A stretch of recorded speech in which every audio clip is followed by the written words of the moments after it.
What if I told you that Amazon is doing a better job reaching young adults than most churches? It sounds bold, right? But let's unpack it here for a second. This is what Amazon gets about young adults that the church often misses and ignores.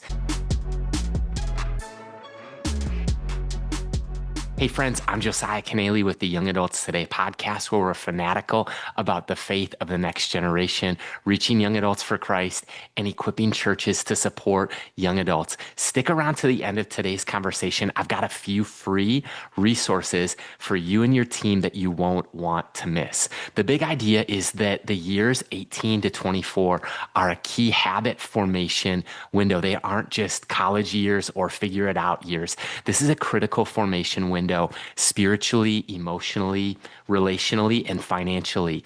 According to Duke University, they did a study which found that most faith decisions and lifestyle habits are solidified before the age of 25.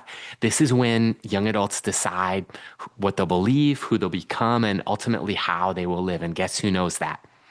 Amazon. This fall, Amazon is launching Prime for young adults, a 6-month free trial for anyone ages 18 to 24. Why? They understand lifetime value begins at age 18. At 18, you're deciding how you'll shop, ship, and stream. You're building habits that stick, and Amazon wants to be the first in line. They're not just making sales, they're making disciples of convenience. So what if we cared as much about lifelong discipleship as Amazon does about acquiring lifetime customers? You know, I want to ask you, what's your church doing to reach 18 to 24-year-olds? A few years ago, I was speaking at a leadership conference, and they put me on a Gen Z panel. Somebody from a huge ministry had asked, why hasn't Gen Z begun to give to our ministry yet? But giving, what I told them is that giving isn't a leading measure, it's a lagging metric. Here's a few better questions to ask. Number one, have we added value to the lives of young adults? Number two, how have we helped them grow in their faith? And maybe most importantly, number three, have we walked with young adults through real life decisions? Things like how to avoid debt, who to date and get married to, how to choose a career, where to live, or how to follow Jesus in a distracted and noisy world. We say things like church is for everyone, and it is.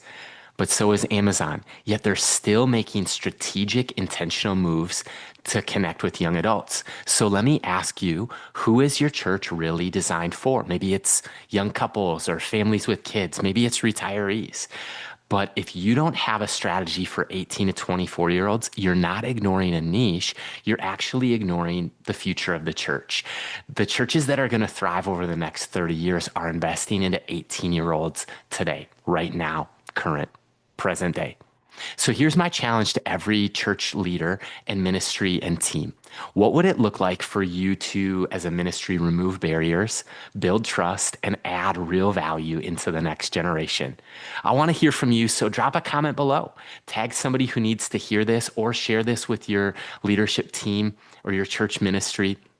And if you're ready to take the next step, I've got a few free tools just for you. Number one, download our free book, 10 Steps to Starting a Successful Young Adult Ministry. It's linked in the episode show notes. Number two, join our private Young Adult Ministry Leaders Facebook group, a hub for leaders like you to connect. There's over 2,500 of us a part of this group. And lastly, be sure to subscribe on YouTube and to the podcast for more practical, high-impact content. And ultimately, let's not wait for the next generation to show up. Let's go after them boldly, filled with faith, and strategically, because the future of the church depends on what we build today.